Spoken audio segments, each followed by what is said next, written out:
Man, I'm excited. I'm about to give an amazing opportunity to our listeners. Yes, sir. Listeners, stop what you're doing. If you at work, go ahead and tell that boss you need a minute. I don't know how long it's going to be, so tell them you need a minute. Because we are about to talk to Paul Anthony, producer, songwriter, vocalist. He's worked with such entertainers as Lisa and Cult Jam, James Brown, Black Eyed Peas, Bob Dylan, Justin Timberlake, Rihanna, Selena, Nicki Minaj, Patti LaBelle.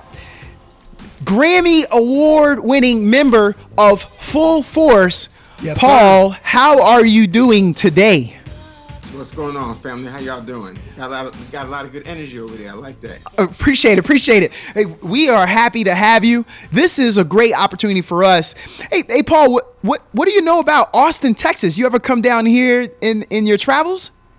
Yeah. I've been to Austin a couple of times. Did some business there. Still got some good people over there. Yeah. Oh, okay. So Austin, all of Texas. Austin, Dallas, Houston, Amarillo. Yeah. Love that. And we're streamed all over the world, sir. We Mr. Anthony, we have people streaming us from Helsinki, Finland. We got people from Deutschland right now. I mean, what can I say? I mean, it's Nice. We talking to staff. So I gotta start. It's an iconic character. Just curious, sir. When you got the lines, when you saw the character that you were gonna have to play, how hard was it for you not only to accept the part, but to stay in character? Was that a challenge for you? Okay, so I assume you're not talking about Krush Groove. You're talking about House Party? House Party, yes, sir. Okay, yeah. The way that came about is, so Reggie Hudlin, the director, Harvard graduate, real creative brother. Him and his brother Warrington, they wrote the script before we saw it. And when you get the script, everybody who's got the script early on, it says the three bullies were three Jerry curl wearing, muscle bound guys. They were Jerry curl wearing, muscle bound, like Full Force. That was in the script. Oh. So a friend of his, who was our co-producer, Robert Ford Jr., may rest in peace, he said, Reggie, I mean, this is great, but I see you're saying they're like Full Force. Why don't you just get Full Force? And Reggie's like, yeah, right. Yeah, big chance of that. He said, those are my guys. I work with them. And Reggie was like, no, he couldn't believe it. So I was home. I forgot who I was working. I was working on Shanti. I forgot. I was writing some stuff. Wow. And I got a phone call. He said, hey, man, this is Reggie Hudlin. I got the script. It's House Party. I think it's going to be great. And, rather than get guys like you guys, if I can have you. And we're always open-minded. I said, well, Reggie, send the script over. You never know. Just send it. He sent it to me. I read maybe half of it. And I called Lou. Because when we were younger, Lou was always the one that orchestrated little plays and acting and projector stuff. That was his thing. I sent it to Lou because I said, oh, this is something. So we come on like within the first 12, 14 minutes. And I sent it to Lou. And Lou was like, yo, we all got together and said, yo, man, this could be some stuff. Yo, man. B, they got you here as Pee-wee, but you and Paul, y'all work out. So I tell you what, B, I'm going to switch up with you. You be Zilla, I'll be Pee-wee. I'm going to talk like this throughout the whole movie, throughout the whole thing. That's going to be my thing, and let's go like that. Because I was always, the main guy in Full Force with working out.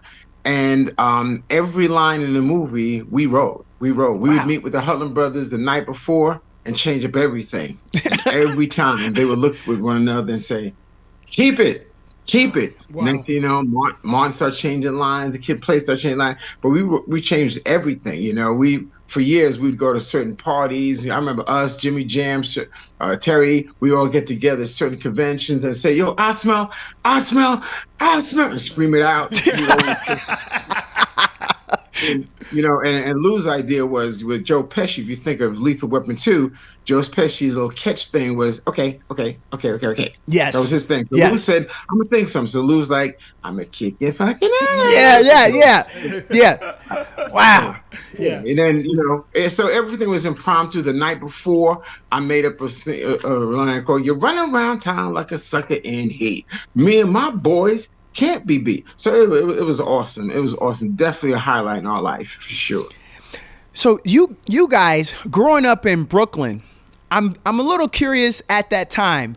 In high school, what would your peers have voted you, or were you voted anything in high school? Yeah, in high school, we was we were bu- me and Lou went to the same high school, James Madison High School in Brooklyn, and B went to Wingate with Curt. And we were probably the most likely to succeed musically Oh, because we were in the chorus, we had the most vocals, the whole nine, and so we got a lot away with a lot of things because we were the best singers in the chorus. You know what I mean? So, and on top of that, I studied bookkeeping, and then after that, I went to get my accounting and my bachelor's in accounting. You know, and I just did that because the best way to kill time for me was go to school. yeah. There was never a doubt that we would make it. I just didn't know when he would say it was time. So, but in high school, yeah, we was mischievous and we got away with a lot of stuff, Yeah. you know. And it was a great time. High school was definitely a good time. This is something I'm always curious about. When you guys made your first big break, what was the big purchase? I'm just very curious. What did you guys splurge on? When you look back at it, young guys, what'd you do? There's got to be something. We promise not to judge you. Okay, wait. Our call was coming in. Tell me your question one more time. When you guys made it big, what was the Right. first big purchase? You could have splurged. We won't judge you, but we want to know, what did you do? I think, if I remember correctly, the first thing that we all did was everybody, except for one person, everybody in the group and the guys in Cult Jam, we all bought Porsches. Oh We my just God. we all bought Porsches. In Brooklyn, it was known. Mine was white. Shy Shy's was a black slant nose. B had an aqua blue slant nose. Oh. Spanador had a burgundy. Mike had a dark gray. Curt had a light gray. Ah. So when we were rolling our Porsches 930 Turbo, it was everything awful and nothing nice. So I say right at the top, that was the first. So Gerry had a M3 BMW. Oh, okay. But the rest of us lived in Brooklyn, and yeah, that's where we all. That's our first splurge for sure. Paul, I gotta ask you this. You a big dog, but at least you're not here in front of me, so I'm gonna get away with this. Did you even have a license growing up in Brooklyn? I know a lot of people don't have them in New York. Did you have a license when you bought that? Yeah. I had a license. All right. I was curious Because a lot of folks don't drive in New York. Nah, that public transpo. Yeah. Okay, Yeah, that's true. People just do their thing, man. so sir, what would your peers with the intro that I gave, producer, songwriter, vocalist, the people that you've worked with? What do your peers say about you? How would they describe you? They would say definitely when it comes to vocals, you know, definitely that's my thing, you know, Yeah. bring out the best, know when to caress, know when to attack a lyric, you know, don't sing the song, become the song. Vocally, they know that. Vocally, I exude a lot of confidence, you know, just as a person. Physical fitness, mind, body, and spirit connection. That's always been my thing. You know what I mean? Yeah. So those are a few of the main attributes that I'm known for. You know? Yeah. Definitely. Yeah, Yeah. You embody it. If there's one thing, I think we think of you, but I hate to say it, man, we think of that body. It's almost a curse for you because we sleeping on the No, vocals.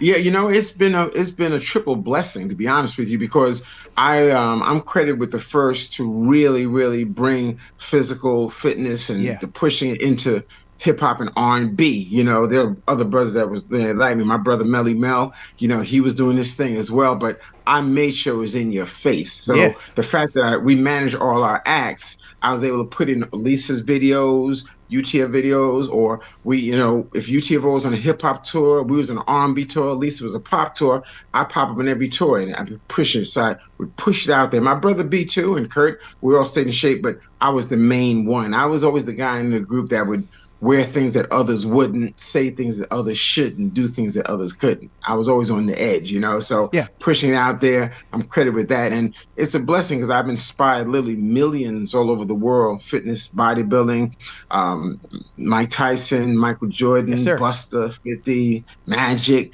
They'll tell you I inspired a lot of people. So that's a blessing, you know? Sir, what we were talking earlier, Andre 3000 is bringing out an album. It's been 17 years and he's about to come out, but this isn't a rap album. In fact, it's going to be some flutes. I mean, he's going to show a lot of what we know that he can do as an artist. And so when I think of you, would I be putting you in a lesser label if I was to say you yourself being a Renaissance man, being as cultured as you are? What say you about a brother like Andre 3000 having the opportunity to show just another level? Oh, come on, man. First of all, shout out to my man Andre. Yeah. Love the brother. Yeah. Love him. Super, super talented. I think he definitely should have put more time into his acting because he's a gifted actor. If you just look at his nuances in Four Brothers, you know, his head, the way he moves, the boy's bad, you know. Now when it comes to music, I love him because he's always pushed the envelope. He always walked to the beat of his own drum, and he knows no limits. You know, he wear what he wants to, he do what he wants to, but the authenticity comes through. So the fact that he can go to another room in the castle and cultivate and do what he wants to, I love that. I love people who say, you know what, I'm going to do it my way and take a shot. You know, I'd rather take a shot than lose and never take a shot at all. So the fact that he's been that guy is not going to surprise anybody. As a matter of fact, it's going to be a welcome breath of fresh air because we need true art and true music coming back, you know. So I love that. Shout out to my brother. And we had a good time. We did an episode on Martin, All the Players Ball, you know. Yeah. And yeah. So that was my man. Shout out to Andre for sure. So there's the full force and there are all of the components of it. A lot of people may not know this. You guys are responsible for Lisa. There's a story behind that there would be no Lisa if you guys didn't say, okay, this is how this is going to go down. Absolutely. What?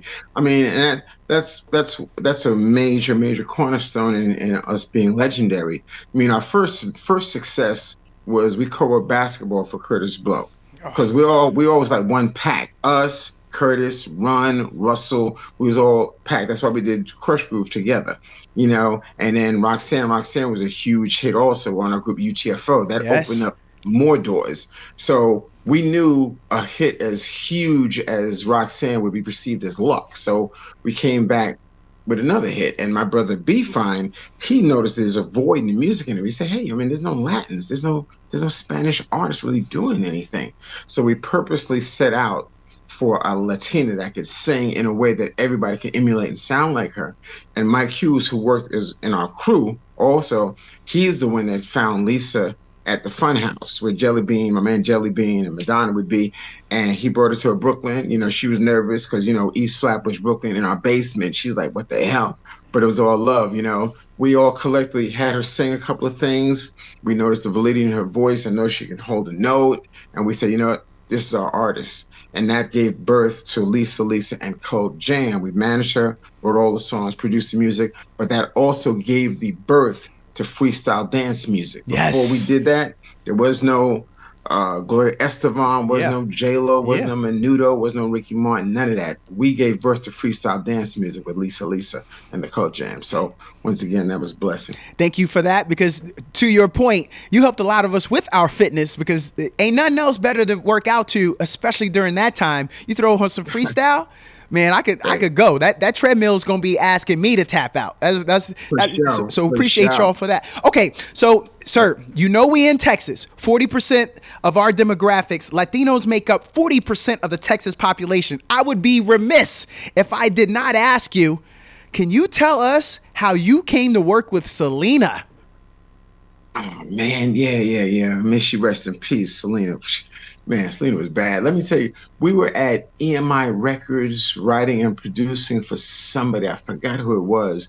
But as we were sitting there, it was mainly, I don't know if it was me or just Lou. Lou may have been by himself, or I may have been there looking some other way. But Lou actually looked and saw a video of her performing 30, 40,000 people. And, you know, she was doing the songs that we wrote. You know, we wrote a song for Samantha Fox. So I want to have some fun. What? We did that, and that was huge. There was nothing out there coming out of London. We did that. Alisa songs, and she was performing our songs. It was like, who's that? No one knew who she was here yet. And we always recognize talent at the embryo stage or the beginning stages. We've always done that. Now listen, I don't care. I don't care if they don't know her here. We need to work with her. And that's how it began, you know. And then they was excited, her and her brother and her dad, because they was big fans of ours. We went out to Corpus Christi, Texas. We stayed there on the compound Double C. working on some songs. We did Yeah. 2 songs. One's called Tecno Cumbia and the other one's called Miss My Baby. We took a break because for their family, touring is first. Okay. Concerts are first. Must engage with the people. So they would take a break from recording to do that. We took a break. We came back here and, got a phone call, that, she was killed. Yeah. It blew our minds. And yeah, we couldn't believe that, because it was coming along well. We weren't done. And I say about 2 or 3 months later, after the funeral and everything, we got a call from AB. And he said, hey, man, talk to my dad, and we want to finish the album. So we had to go back down there and finish it, but we had to sing the parts that she couldn't complete. So now if you pull up on YouTube, you'll see Selena featuring Full Force, and we sang the rest of it, man. So it was a blessing. Wow. Is he dropping manhole covers?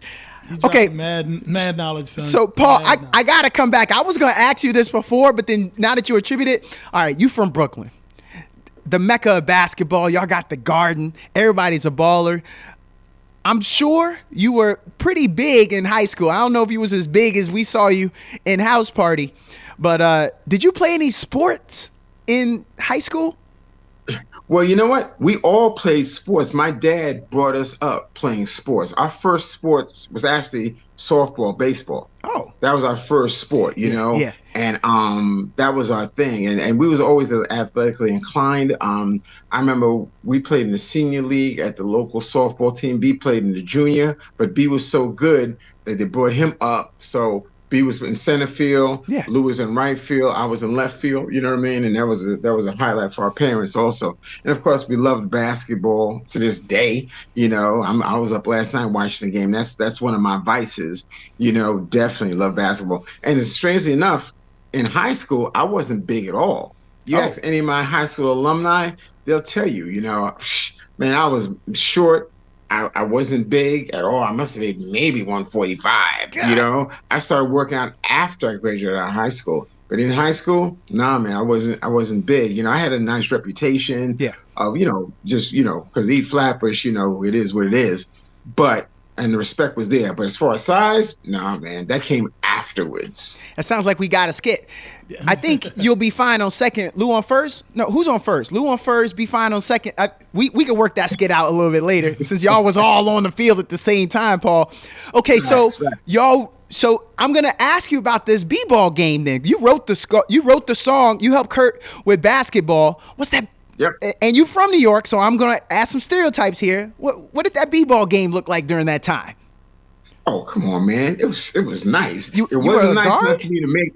It wasn't nice enough for you to make varsity to make the team. Yeah. But no, we was nice, man. As a matter of fact, the Full Force All-Stars was the premier basketball team in music. I mean, everybody played on our team or against us. What? And I'll never forget, man, our little brothers Mike Bivens and Ricky and Ronnie. Oh yeah, those are dogs. You know, just when New Edition was reaching an impasse, they was rocking with us. They was on our team, close. I remember they were in their car wondering what was going to be the next step. And I remember Jimmy Jam telling them, "Hey man, what about BBD?" But when we was rocking with, they was definitely like, "Yo, where's that?" So the outlet was basketball. So they was on our team. I remember one of our dopest. I mean, everybody. We played against Denzel. Brian McKnight played on our squad. Wow. Everybody either played against us or with us in R&B Hip Hop. One of the dopest games we had was with the Full Force All-Stars versus Arsenio Hall in LAPD. What? That game was crazy. It was right in the midst of all that riot stuff too. Yeah. That game was crazy. I mean, we started getting phone calls. We had Rosie Perez was over the cheerleaders.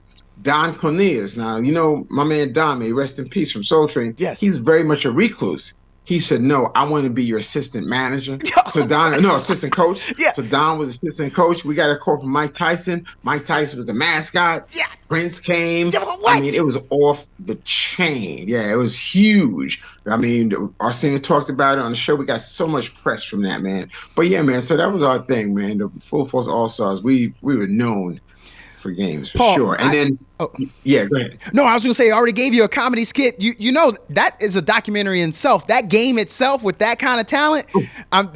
There's another little tidbit. I know you got a lot on your plate. We're gonna have to go to break here. Or I know you got a lot of stuff that you're gonna have to get to. Okay, I'll be right here. Then we're gonna go to quick break and we're gonna come back. Paul Anthony from Full Force, everyone. Producer, songwriter, Grammy Award winning. We'll be right back. Yes, sir. Every day, more than 1.4 million American lives are disrupted by Crohn's disease or ulcerative colitis. 88.7 FM, you're on the morning grind. We have on air Paul Anthony, producer, songwriter, vocalist. He's worked with entertainers such as Lisa, Cult Jam, James Brown, Black Eyed Peas, Bob Dylan, Justin Timberlake, Rihanna.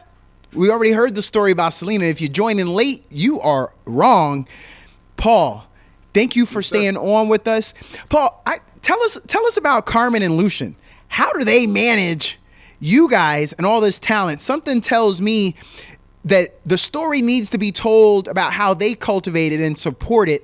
How was it growing up in that household? It sounds like they were very supportive of you guys honing your talent. Yeah, man. Yeah. It was amazing. I mean, first of all, my mother was born in Puerto Plata, Santo Domingo, so we're half Dominican, and my dad was born in St. Thomas, Virgin Islands. And my dad was part of those doo-wop groups back in the day. My dad, my Uncle Sita, my Uncle Paul, that was what they did. So in our family, singing wasn't an option. You know, you went to school and you did music. That was a fact. So when we came home, I was 11, 12, be 9, 10, Lou 13. You know, we finished our homework and we got to get some rest because we're going to be rehearsing and singing and practicing for hours and hours and hours. And many times on, I think it was Wednesday night, you know, we have to do our homework, put on our performance clothes and go to sleep in that. Because when my dad came home from his 12-hour shift, he would grab something to eat. Bam, Bed-Stuy, Brooklyn. We'd walk in on Kingston Avenue, get to Fulton Street, get on that train and ride that train. We'd sleep on the train, leaning on each other. We're on that subway to 125th Street, get out 125th Street. My dad looked both ways, dropped that hat on the ground, and we'd be singing the subway for hours. Wow. We'd be singing the subway for hours. And when my dad leaned forward, when he looked in the hat, if you looked away, that means keep on singing. Yep. If you looked in the hat and looked at us, that means we can say thank you very much, thank you, and grab the hat, and then we can go and count up the money and see what we have. So often that was how we ate that night. But if we really did good, we was able to afford to go to the Apollo down the street. Oh. And that was us. That was the way of life. My grandmother would soap all the uniforms. My Uncle Cito, he really started us out with the singing. It started with him, may he rest in peace. And then my dad took over, and that was the beginning stage with us and our good friend Edward Guy. He was part of the group also, and then eventually came the three of us. So we did the Apollo at 12 and 13 and 9. So we turned professional back then. Paul, you told us about the first big purchase. Now, tell us about the worst purchase. I don't remember you having a white tiger like Mike Tyson, but I'm sure that might have influenced you. You might have thought of it. What was the worst purchase you or your brothers did? You know what? I'm gonna be honest with you.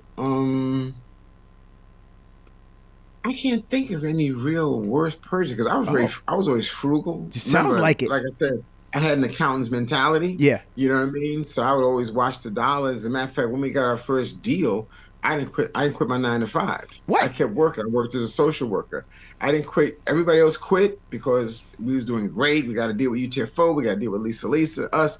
But I said, no, I'm not going to quit yet. It's not time. I didn't even let Lisa quit. I said, we're going to keep working. We can't, you know, let's build character. Yeah. And then it became impossible. But I kept working another 6 to 8 months, even after we got our deals, because I could. You know, Yeah. I was a social worker, so I had 167 not patients, but recipients. Yeah. Many of them were single mothers. So I had to make sure everybody was straight. You know, it's so funny because they would see me years later after seeing me on Soul Train and made it. Oh my God, Miss George, you have your autograph. Oh man. And I'll say, that's beautiful. But listen, I'm going to make a phone call. If you didn't pay your rent on time, I will get your ass and stop playing. Don't let all this fool you. You know, we have fun like that. You know what I mean? Yeah. So it's all good. So, yeah. What is your favorite media? I mean, you've done so much. We love your acting. In our opinion, this is where we're judging you. You and your brothers were a little too good at being bullies, but hey, who am I to judge? But what is your favorite media? Is it gonna be? I'm curious. Yeah, you know what? Can't say I love it all, but let me say at this stage, being accomplished and being regarded as legends in the music business, I don't know, because right, I mean, when we came in, it was never just about the music. It was always about the music business. Yes. I love the business of music. So I love being on stage. I love performing. There's not a camera I wouldn't love. I make love to the camera, make love right back. But I love writing. I love watching. It's an amazing thing to be writing in your basement, a hit for the Backstreet Boys. And then, a year and a half later, you see 30,000, 40,000 kids singing the song you were in the basement. Yes. That's euphoria, you know what I mean? So but then I love the business of the music also. Yeah. And then I love the acting. So doing the business and getting the deals and negotiating everything, that's really my thing, you know what I mean? So yeah, it vacillates from one thing to the next, one thing next. Right now, where I'm at, my mindset is next year I really want to create groups and businesses and a full force documentary and watching things grow. I mean, that's how you sustain, that's how you live forever. Yes, sir. By what you create, so that's always been the main thing. That leads me right into, this is another question. We hitting you with the hard hitting questions today, Mr. Anthony. What are some things that you have still yet to accomplish? Well, that's one thing. And I think 2024 is going to see that, definitely want to do a full force documentary. Mm-hmm. Definitely going to do another full force album.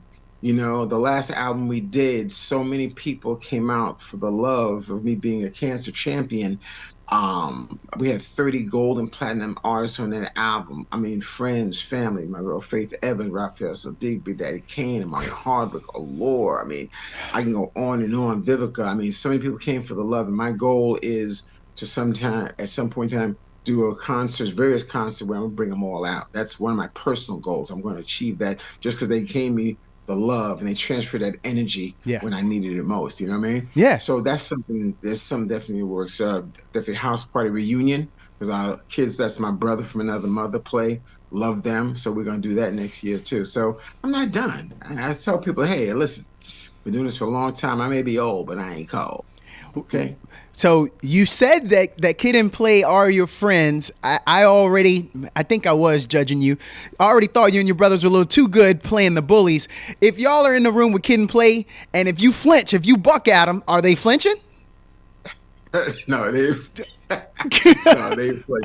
Okay, all right. Well then, then I guess it is it's a give friendship there. I just had to check you on that. I was like curious. Yeah, no, it's love. As a matter of fact, a couple of months ago, we rocked at Radio City Music Hall together, sold out. My man DJ Cassidy, he had all the hip hop acts, everything like that. They didn't announce us. Kid and Play did their song, and we came out. You can pull it up on YouTube. We came out as a surprise. The place went crazy. We bum rushed them, and after that, bam, we went straight into Ain't My Type of Hype. They did their kick step on the song. Yeah. It was awesome, man. So no, it's still love. Yeah. Always love. So we giving you the hard hitters before we get you out of here. What's the favorite song that you produced? Whew. Once again, that's hard. My favorite may not always be the most popular. Oh, that's fine. I'm gonna give two. One didn't go huge, but it was my favorite because of what it represents. Was fortunate enough to work with Earth, Wind & Fire, one of the greatest vocalists of our time, Philip Bailey. Couldn't believe I was in the vocal booth with him. Wow. And when my daughter's symphony was born, I wrote a song called I Asked for a Miracle and God Gave Me You. And to hear Philip sing it, it just brought tears to my eyes because of what it represents. Yes. So that's one of my favorite. But I have to say, damn, it's hard, because when we did All I Have to Give, which spearheaded by Baby Gerry, that changed the whole game because that song by the Backstreet Boys went through the roof. But then Ain't My Type of Hype, we can't go nowhere without doing Ain't My Type of Hype. Yep. That lives forever. Yep. I think, but one of the, not for force personal, We were blessed to be the only producers on the planet to write and produce an entire album on The Godfather of Soul, James Brown. Yes. You know, we did a whole album. Yes, you know what I yo. mean? So it was incredible the fact that we was blessed like that. You know, much love to my man Jimmy Jam and Terry Lewis, because they told Scotty Brothers also, and a whole album. It was crazy. So the album was done. We had to take a breather after every session because Mr. Brown, you never know what mood he was in, but he grew to love us. And when the album was done, we had everything. I came up with this idea, but you know what? Damn, I got this idea called Static. Don't start none. Won't be no static. Don't start. I said, yeah. But everybody's like, yo, Paul, man, the album is done, man. Let's move on. So what I did with everybody in the group, I started calling them at 2, 3, 4 in the morning. I said, be like, hello. I said, Static, click. Won't be no static, click. No. Don't start none. Won't be none, click. You know, to make a long story short, they're like, all right, we did it. And it ended up being one of his most popular songs that we did along with I'm Real. And a personal joy is back in the day when they had record stores like Tower Records, I went in there and they had a CD called James Brown's 50 Greatest Hits. Yeah. And all you see, Mother Popcorn, I Got Soul, and, you know, It's a Man's World. And the 50th song, you see Static. I said, man, that's God. That's God, you know. So, yeah, that was happy. I think you may have answered it. I was gonna ask you who your favorite artist is that you work with. Again, just to cause some static. Yep. I'm gonna let you off on that one, but I'm gonna end on this one. This is the final one before we let you off the hot seat. What was your favorite city to perform in? Oof. Damn. Oh man, every time I think about touring, like if you go on YouTube right now and you pull up Full Force, I have to say Dallas. We did Dallas. Man, we Texas? rocked it. If you pull up Paul Anthony makes 14,000 people very happy. See, back in the day, once again, we was doing things that nobody was doing. I was stripping down to my posing briefs. I would pull my pants down, then I hit some mandatory bodybuilding poses, but nobody was doing nothing like that. I was doing the Alice sandwich, which is Lou be in the middle, a girl be in the middle, Lou be behind her. I'll pick up Lou and the girl and just bounce, and nobody was doing nothing like that. And that video is still online right now. It says Paul Anthony makes 14,000 happy. But I mean, that Dallas was so live. Texas was such a full force town that I think Dallas, the Philadelphia Spectrum comes to mind. When we toured Germany, Amsterdam, oh Lord, Amsterdam. Don't get me started. That's a whole nother interview right there. Man, please, the nigga had a problem. But yeah. So there's some memorable places, definitely. Those come to mind immediately. Paul, this was amazing. Thank you for coming on KZI 88.7. Jabari, myself, we have enjoyed this. I hope it was as good for you as it was for us. Oh, absolutely, man. I love this. And y'all look out, Full Force. We're going to be doing some major things next year. You can get me, The Legend Paul Anthony, on all platforms. Look out for, I'm a cancer champion, so you're going to be a champion in the fight. It's going to be my concert going on, along with Full Force documentary, along with some touring, along with a lot of special things. So y'all be on the lookout for that. I love y'all energy, man. We'll do it again. We're booking all of that. We got our YouTube fingers moving. You gave us some great items to go to. And of course, I know you said some other stuff, but we rolling with Dallas. Dallas is the best city, and we gonna roll with that. Thanks again, sir. This was great. Have a great rest of the day. Thank you. The morning grind. Get ready. It's a new day.